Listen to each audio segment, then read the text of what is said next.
Everything you believed about Vikings is a lie. It wasn't the life of heroes from the sagas. It wasn't endless campaigns, feasts accompanied by roaring songs, or glory after every battle. You think being a Viking means standing on the bow of a drakkar, swinging an axe, and drinking mead from an enemy's skull. But the truth is much worse. Being a Viking means constantly freezing, starving, and always being ready to repel a military attack on your village. Let's imagine for a day that you've become a Viking, not a hero from ancient legends, just one of those who must survive. You're not at sea. You are in a longhouse covered in snow up to the roof. Stench, smoke, wet wool, mold, parasites. Every day is a game of survival. Anything can kill you. The cold, rotten grain, a weak seam in your clothes, or simply a neighbor with whom you did not share your food. You are not clutching a sword in your hand, but a simple bone comb. And right now, it is more precious to you than a chest of gold.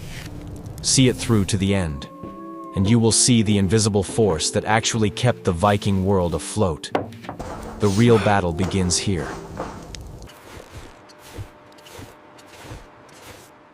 Your life begins and ends in the longhouse, but this place is far from the romanticized image of feasts. It is an elongated, squat structure resembling an upside-down boat, where you, your food supplies, and your livestock live under one roof. The walls, made of logs or peat, are thick enough to retain heat, but they also turn your home into a dark cave without windows. Your only source of light and heat is an open hearth in the center of the earthen floor, which burns almost around the clock. Smoke becomes your constant companion, saturating your clothes, hair, and skin with a pungent smell of burning. There's only a small hole in the roof for smoke to escape, but in wet or windy weather, it is not enough. Heavy blue smog hangs under the ceiling, forcing you to move crouched down and constantly squinting your eyes. Watery eyes and a chronic cough are as much a part of your daily life as food. And by the time you reach old age, your lungs will resemble those of a miner. The interior has no partitions or private rooms, creating an atmosphere of total lack of privacy. Wide wooden benches line the walls, serving as a place to work and eat during the day and as a bed for the whole family at night. You sleep huddled together with your family, warming each other with the heat of your bodies under rough woolen blankets and skins. Here, just a few meters away, behind a low partition, your cow or goats spend the winter, adding the heavy smell of manure to the smell of smoke.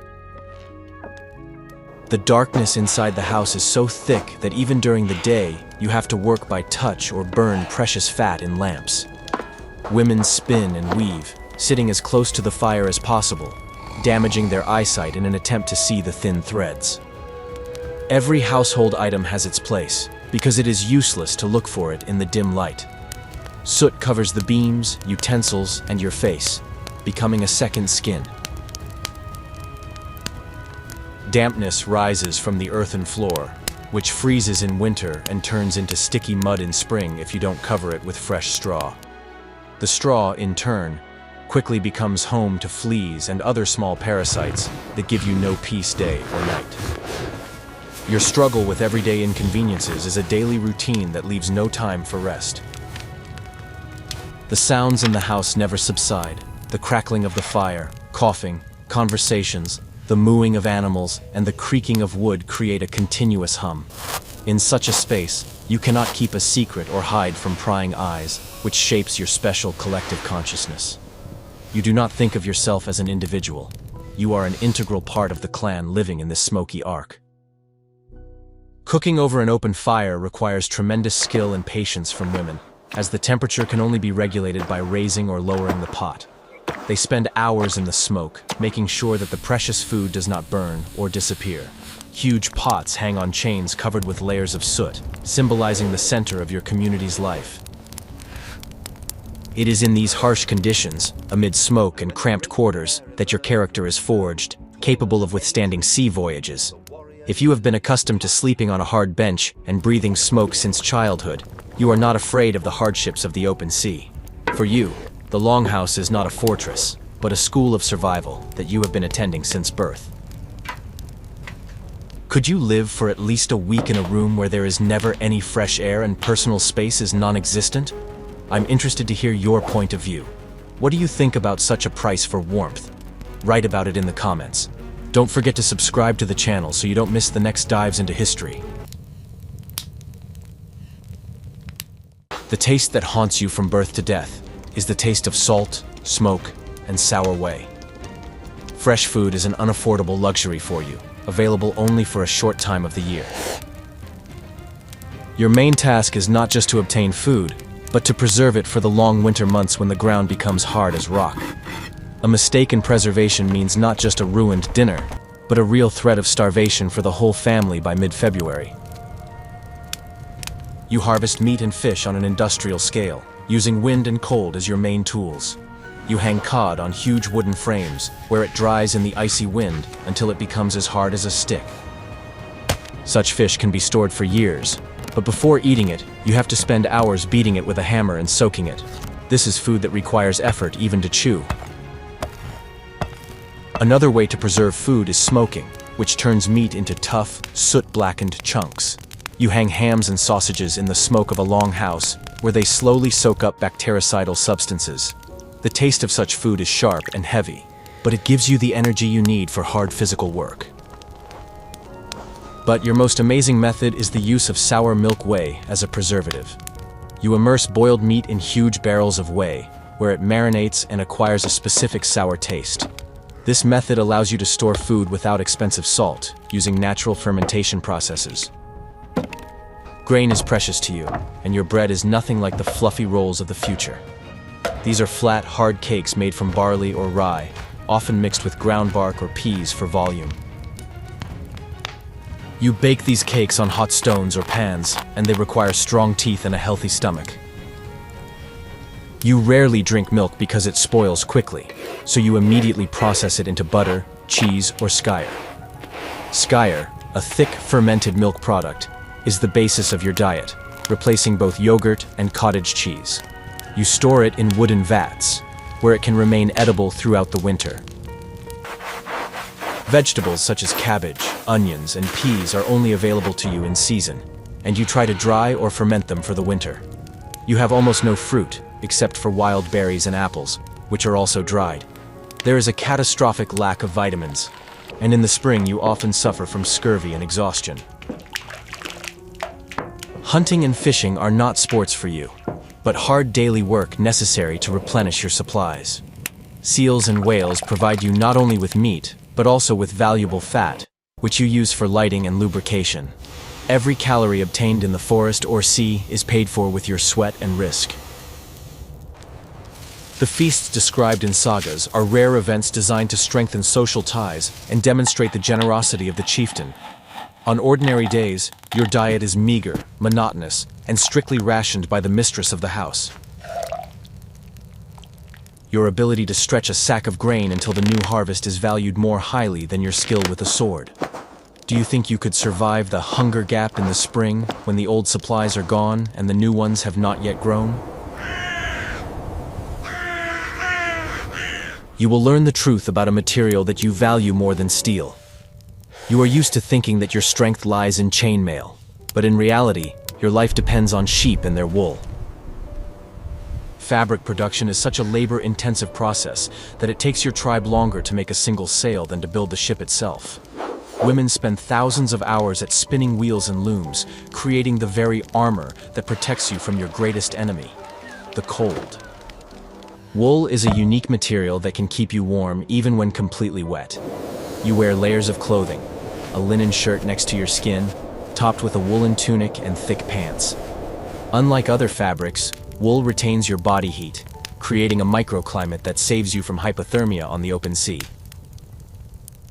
Your outer garments are made of wadmal, a coarse, thick woolen fabric that is specially felted to make it water repellent. This fabric is heavy and stiff, but it keeps out the icy winds of the North Atlantic. You line your raincoats with fur, or make them double-layered to create an extra air pocket. The process of creating thread is the magic of patience. The wool must be sheared, washed, combed, spun on a spindle, and only then woven. Vertical looms stand in every home, and the rhythmic tapping of the weights becomes the sound of time. Every centimeter of fabric is the result of your family's tremendous manual labor. Single needle knitting, nail binding, which predates knitting needles, occupies a special place. This technique is used to make socks, mittens, and hats that are incredibly durable and do not unravel when the thread breaks.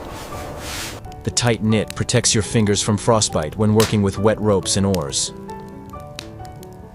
You extract dyes from plants, mosses, and bark, turning gray wool into red, blue, and yellow fabrics. Bright clothing is a sign of status and wealth for you, a way to express yourself. Even in harsh conditions, you strive for beauty, decorating your clothes with braid and embroidery. You sew shoes from goat or cowhide, turning the seams inside out so they don't rub. You stuff the inside of your boots with dry grass or straw, which acts as insulation and absorbs moisture. These are simple but effective solutions, proven over centuries of your life in the North. Leather belts, bags, and wallets complement your look, but it is wool that remains the basis of your survival. Without a warm tunic, you would freeze to death long before you saw the coast of England. Textiles are your strategic resource, which you use as currency.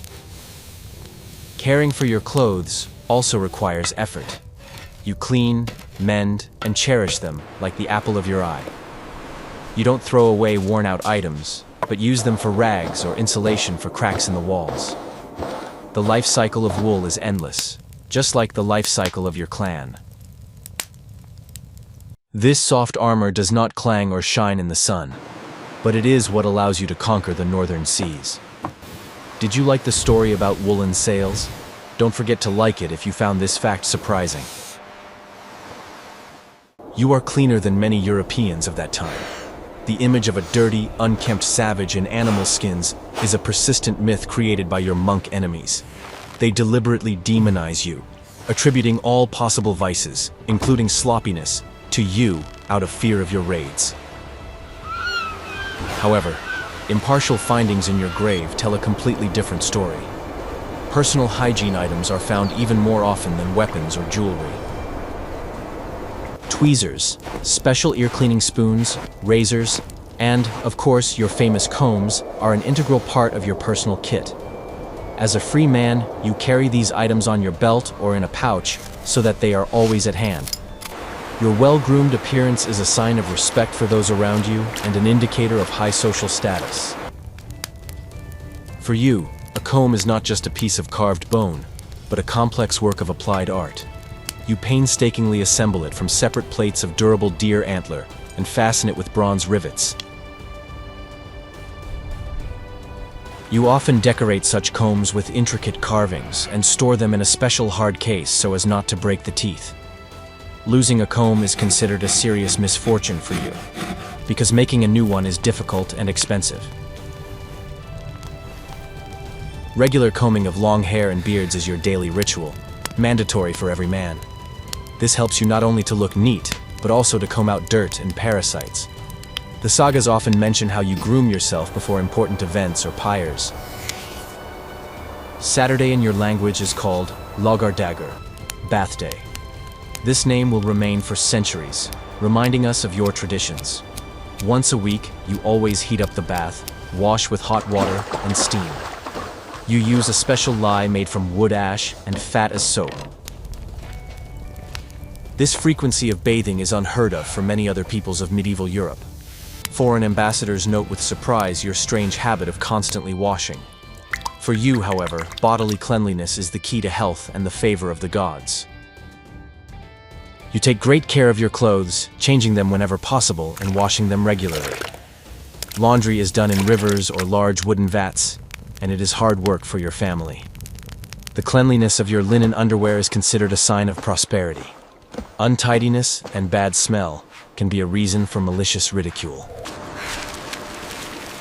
You also pay a lot of attention to makeup, lining your eyes with dark coal or crushed charcoal. This makes your gaze more expressive and frightening to your enemies. But you do this not only for beauty. Dark eyeliner perfectly protects your eyes from the bright, blinding sun reflected off snow or water. Appearance is your way of communicating. The way you look immediately tells a stranger who you are and what kind of person you are. You may deliberately bleach your hair with strong alkaline soap in order to achieve the perfect golden shade, which is considered the standard of beauty. Your beard never grows haphazardly. You braid it, style it, and trim it neatly. The shape of your beard may change depending on fashion. You are a person who is genuinely proud of your appearance and does not spare any time for self-care. Your home probably has a beautiful bronze wash basin, possibly brought from the East. Washing is an important part of your morning ritual. Your hospitality always includes offering guests water and a clean towel. Washing your hands before eating is a rule of good manners that you follow. Even on long military campaigns, in the terrible cramped conditions of a ship, you try to maintain hygiene. This is necessary for you to avoid skin diseases, which spread instantly at sea. Lice are a perennial problem, but you actively combat them with a comb. Taking care of your body's cleanliness is a matter of survival for your community. Thus, when you emerge from the forest, you look nothing like you do in movies about the future. You smell more like campfire smoke, leather, and soapy ash than stale dirt. This sharp contrast between your ferocity in battle and your neatness in everyday life makes your image mysterious. But cleanliness and grooming cannot protect you from another kind of dirt, the hard work of mining metal. In the next chapter, you will learn how rusty swamps give you sparkling steel for swords. For you, the process of obtaining iron is not just a difficult craft, but a true magical mystery. It is an amazing transformation of raw earth into hard and deadly metal. You do not have the technology to develop deep mines in the mountains. Your mines are raw, squelchy peat bogs, which are abundant in the area. It is there, in the stagnant, rusty water, that the so-called bog ore accumulates. These are reddish, stone-like lumps of oxidized iron created by special bacteria. Nature itself has been creating this resource for you for hundreds of years, depositing it at the bottom of swampy ponds. Extracting ore is hellish work that requires enormous patience and physical endurance. You have to stand knee-deep or waist-deep in icy slush for hours, often in the rain. You probe the bottom with long sticks or your bare hands, trying to find solid ore concretions. The cold penetrates you to the bone, and the swamp gases make your head spin. You pull these heavy clumps of mud onto solid ground and pile them into large heaps. First, you have to dry them in the wind for a long time, and then burn them on open fires. This is done to remove excess moisture and unnecessary organic matter from the ore. But this is only preparation for the main and most difficult task: smelting. Your smelting furnace is a small pipe made of clay and stones about 1 meter high. You fill it with layers of specially prepared charcoal and crushed roasted ore. But simply setting fire to the mixture is not enough to obtain metal. To reach the temperature at which slag separates from iron, you need to pump air into the furnace. Your assistants must continuously pump hand-operated leather bellows for hours, supplying oxygen to the furnace. This monotonous rhythm cannot be interrupted for a minute while the process is ongoing. If the temperature drops, the smelting will stop, and all your efforts will be wasted. Complex chemistry takes place inside the furnace, which you cannot understand with your mind, but you can feel with your intuition. The temperature in such furnaces is not high enough to melt iron into a liquid state. The metal does not flow like a river, but sinter into a hot, porous, spongy mass. This lump is called kritza, and it is far from ideal. When the process is complete, you often have to break the clay furnace to get the contents out. With tongs, you pull out a red-hot, glowing lump full of liquid slag, coal, and impurities. You need to immediately beat this kritza with heavy hammers on a stone anvil before it cools down. Your powerful blows knock slag spatter out of the sponge, compact the metal structure, and weld it together. The blacksmith who controls this process is a respected and almost mystical figure in your eyes. He is the master of fire and stone, capable of creating tools of labor and war.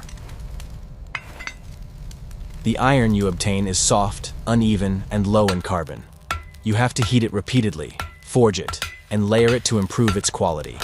From dozens of kilograms of ore, you get only a few small ingots suitable for work. A sword is the pinnacle of blacksmithing, and it costs you a fortune. It requires a huge amount of high-quality metal, which you have been saving up for years. That is why most warriors fight with spears and axes, which require less iron.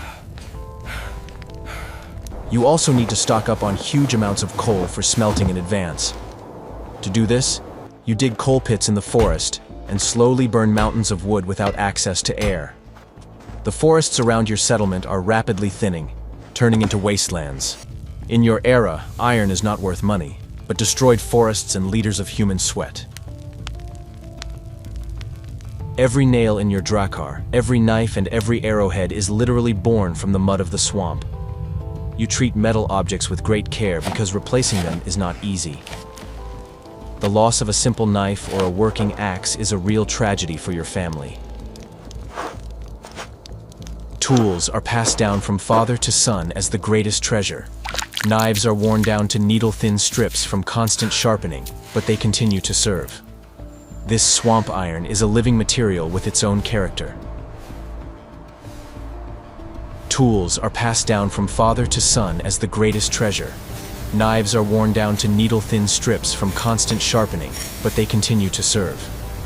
This swamp iron is a living material with its own character. It rusts quickly in a humid climate and requires your constant care and cleaning with sand and grease. But it is precisely this that gives you a decisive advantage over the harsh northern nature and numerous enemies. You literally forge your great civilization out of the mud under your feet. The secret that makes you pray to all the gods is your ship. The drakkar is a true marvel of engineering of your time.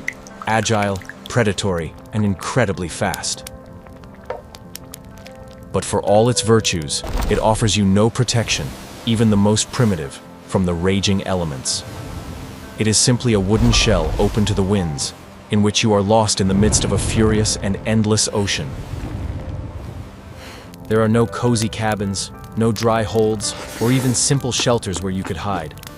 The only roof over your head is the vast sky, which is rarely kind in northern latitudes. More often than not, it rains down on you with icy rain, stinging hail, or heavy storm spray. You find yourself alone with nature, which is trying to destroy you. You have to sleep right on the hardboards of the deck, trying to squeeze into the narrow space between the rowing benches.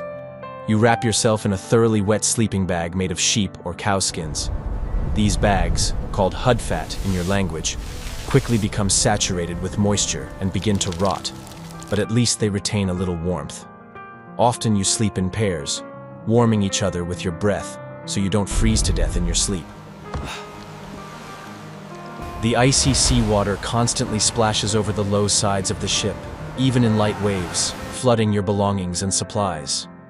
Bailing out this water becomes an endless, exhausting task for you, one that cannot be stopped for a minute. If there is too much water, the ship will lose speed and become uncontrollable, threatening you with death. The skin on your hands and face quickly becomes numb from constant contact with corrosive salt and the piercing wind. It becomes covered with deep, unhealed cracks that bleed and cause sharp pain with every movement. Salt water corrodes these wounds, turning your young face into an old man's mask in just one voyage. Navigating the open sea is an art for you, bordering on magic and intuition. You have no magnetic compass or accurate paper maps. You navigate by the position of the sun during the day, the North Star at night, and the direction of the winds. You read the ocean like an open book, noticing the smallest details. You carefully watch the color of the water, which changes depending on the depth and currents. You observe the behavior of seabirds. If they fly with fish in their beaks, it means there is land nearby.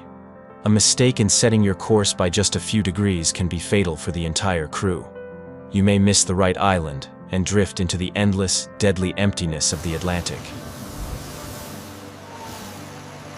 There, in the endless waters, a slow and painful death from thirst and madness awaits you.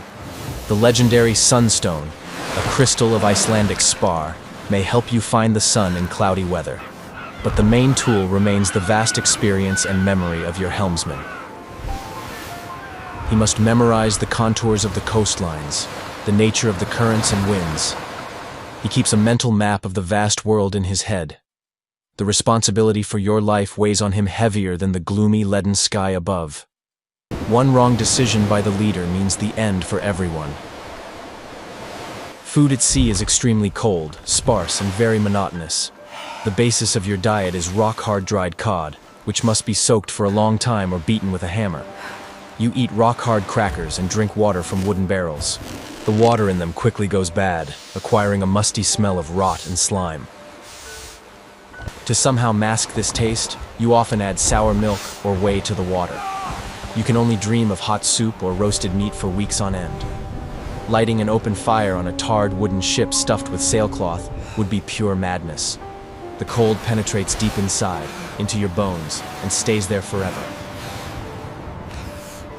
Rowing on such a ship requires incredibly coordinated, synchronized work. It is monotonous, exhausting labor, when the muscles of your back and arms burn with tension. Your palms rub against the oar handle until they bleed, your calluses burst, but you cannot put down the oar. The helmsman sets the rhythm, and this rhythm is the heartbeat of the ship. You cannot stop, especially if the wind dies down or blows in your face. The rhythm of rowing is the rhythm of your survival. As long as you row, you move towards your goal. Inaction means death for you, drifting into the unknown. The sea itself is not just water for you, but a huge living creature. It is a capricious, powerful, and cruel deity that demands respect and sacrifices. You perceive a storm as a battle with monsters or the wrath of the gods. At such moments, the ship groans with all its frames, creaks and bends like a living snake. The unique flexibility of the hull, fastened with elastic ropes, saves you. The Drakkar can play the wave, bending with it, where a rigid ship would simply break in half. But you are afraid to be inside this creaking chaos. Every time you go out to sea, it's an all-or-nothing gamble. Ships often disappear without a trace. Your loved ones on shore wait for years for news that never comes.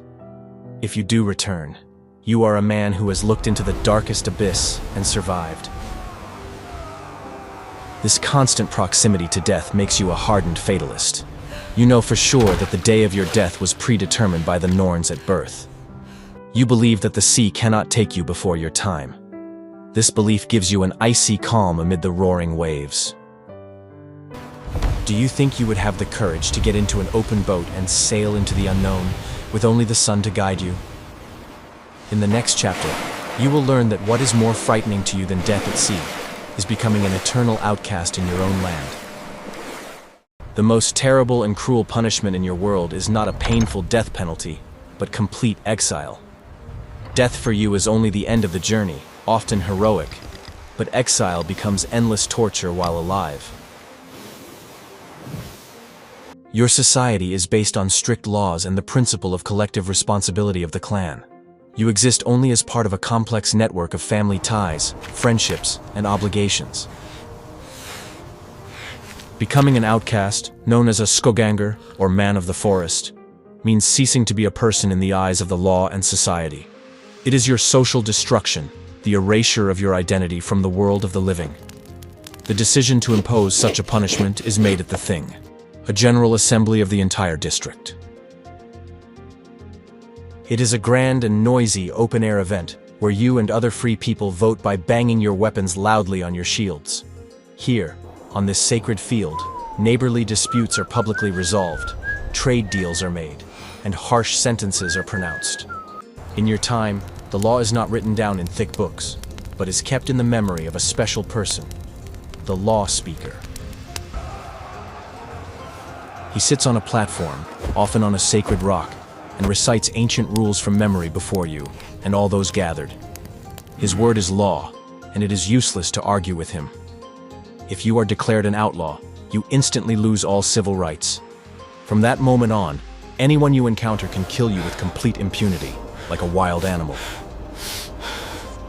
Moreover, killing you is often considered a good deed, cleansing the land. You are strictly forbidden to give food, provide shelter for the night, or offer any help. This prohibition even extends to your own family. Your wife and children have no right to help you. If they violate the prohibition, they will also be punished. You become a wolf in the sanctuary, a cursed creature that must be driven away and destroyed. Your property, your house, livestock, land, ship, is immediately confiscated and divided between the plaintiffs and judges. Your name is symbolically erased from the memory of your clan, and it is forbidden to speak of you. You are forced to flee far away from people, into wild, impassable mountains or dense forests. There, you face constant bitter cold, hunger, and loneliness. You live in a cave or burrow, like an animal, feeding on bark, berries, and whatever you can steal.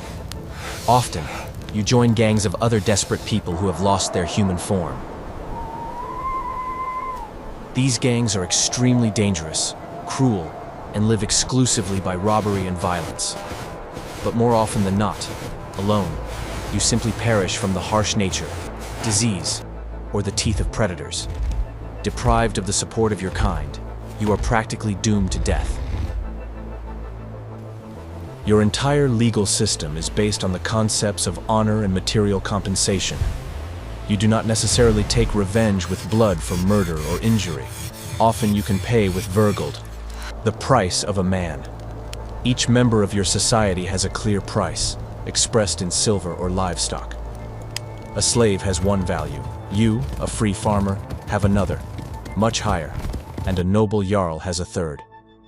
If the murderer pays the veer, the conflict is considered resolved, and peace is restored. Blood vengeance is a legal but extreme tool for restoring justice if vergeld is not paid. Honor is your most valuable asset, more precious than gold or land. Accusations of cowardice, treason, or effeminacy hurt you more than any physical wound. A man without honor has no right to vote at meetings, cannot conclude profitable deals, and cannot find a worthy wife. For public insult, you can challenge the offender to a holmgang, a sacred judicial duel. You meet on a small island or on a spread-out skin, and the gods decide who is right through their intervention. In your harsh world, there are no police, prisons, or guards. The enforcement of sentences and the maintenance of order rests entirely on the shoulders of society itself. If you break your word, society simply rejects you like a diseased organ. This harsh social regulation is vital for the survival of the entire community. In the harsh conditions of the North, where you depend on your neighbor, you cannot trust an unreliable or dishonorable person. Loyalty to this oath is sacred and unbreakable for you. A violator of the oath is considered cursed not only by people, but also by the gods, and eternal torment awaits you in the gloomy afterlife of Helheim. You seal important agreements with sacred rings, naked weapons, and bowls of beer. Breaking such an agreement almost always leads to a bloody war between entire clans, which can last for generations. Thus, your fear of public condemnation and shame is much stronger than your fear of physical death. You can smile as you walk to certain death for the sake of eternal glory and a good name. But the mere thought of shame, oblivion, and exile fills your heart with real, chilling horror. The Viking world is often portrayed as a men's club, but you know that the real power in your home belongs to a woman. Your wife, the mistress of the estate, the husby, wears a bunch of keys on her belt. This is not just a decoration, but a symbol of her absolute power over your supplies, food, and property. While you are away on expeditions for months and years, she is the one who runs the farm, protects your land, and makes decisions. She decides who to feed, what to sow, when to slaughter livestock, and how to allocate resources. The life of your entire clan depends on her wisdom and thriftiness. She is not just the keeper of the hearth for you, but the manager of a complex economic enterprise. Women in your world have rights that are unthinkable for their contemporaries in the rest of Europe. They can own land, inherit property, and demand divorce. If you hit your wife or fail to provide for your family, she can pack her things, take her dowry, and leave, leaving you disgraced in front of everyone. In the sagas, you hear many examples of strong-willed women who incite their husbands to revenge, plan intrigues, and even participate in battles. Although warrior maidens are rare, a woman who can stand up for herself with a weapon in her hands commands your respect, not condemnation. Your marriage is not so much a romantic union as a deal between clans, but within this union, you are often equals. You consult with your wife on all important matters, and her word carries weight in your household council. She is also your main healer and medicine woman. Knowledge of herbs, wounds, and diseases is passed down from mother to daughter.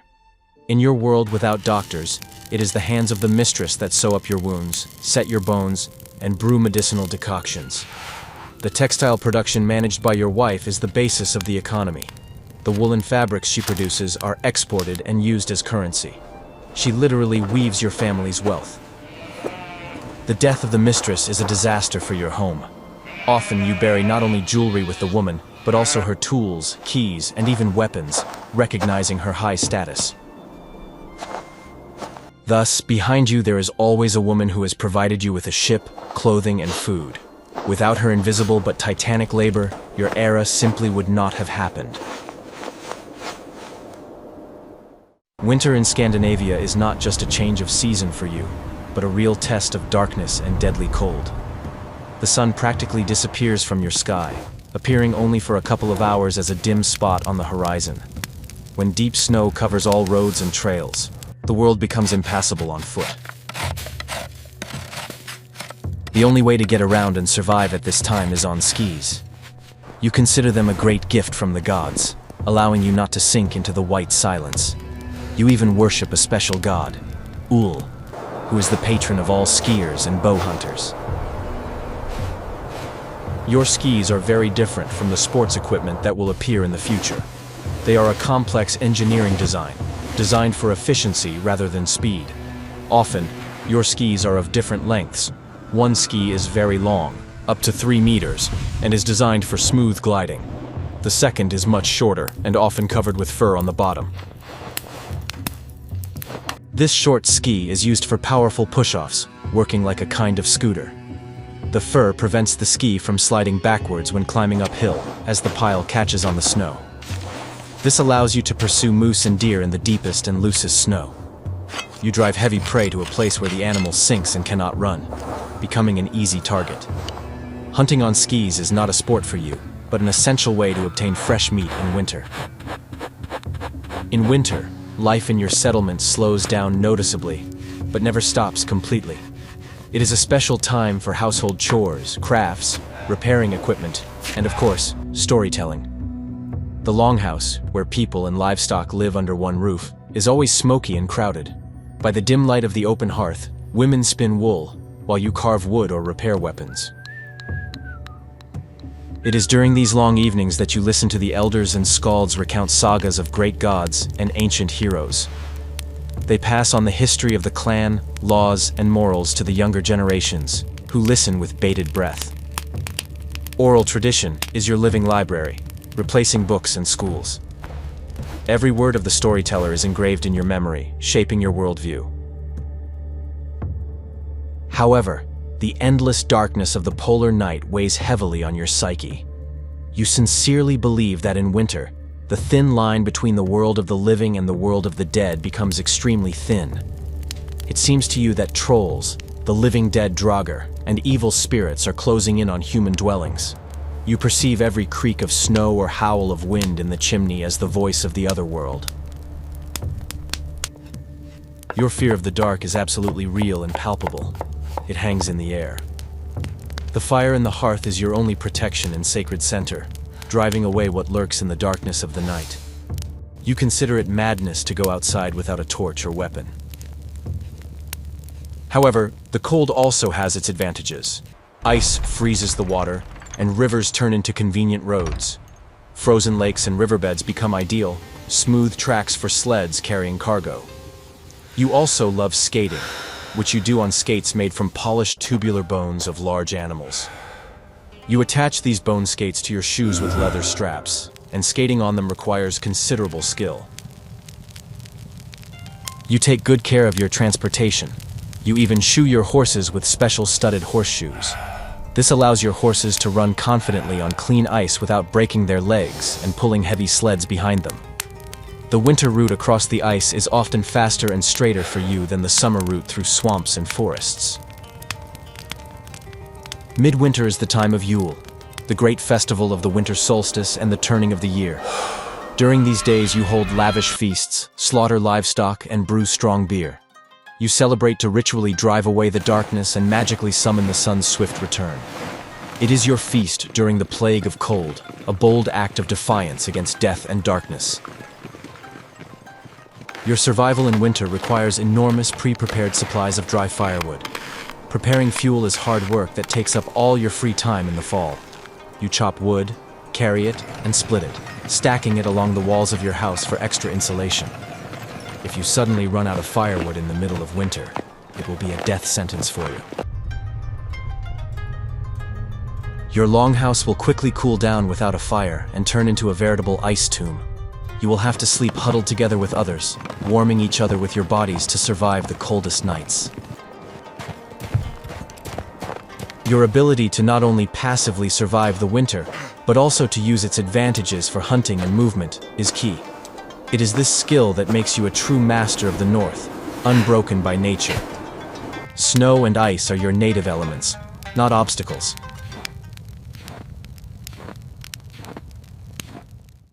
For you, trade is as honorable and worthy an occupation as successful warfare. You and your people have created a vast trading network, spanning the known world from the shores of Canada to the markets of Baghdad. But for a long time, you have not had your own coinage system in the usual sense. You do not mint coins with portraits of your kings, preferring to use so-called broken silver. The coins you captured in raids or traded for in distant countries are valued by you not at all for their face value. You don't care what is written on the coin or whose profile is depicted there. You are interested only in the weight and quality of pure silver. To pay for goods, you can calmly chop a beautiful Arab dirham in half with an axe. You do the same with Frankish denarii or Persian coins. You chop them into pieces. Your jewelry, such as twisted bracelets or heavy necklaces, is simply a form of currency storage. It is your wallet that you carry with you and can chop up for change at any moment. The beauty of the item is irrelevant to you if you need to buy grain or iron. As a self-respecting merchant, you always carry a folding bronze scale and a set of standard weights with you. Every transaction, even the smallest, begins with careful weighing of the silver. Cheating with weights is severely punished, even to the point of immediate execution, but it remains common practice nonetheless. You often carry two sets of weights with you, one for buying, the other, lighter, for selling. Your ability to determine the purity of silver by sight, sound, and even by taste is a vital skill. Soft, pure silver bends easily and leaves marks from your teeth, unlike counterfeits mixed with copper.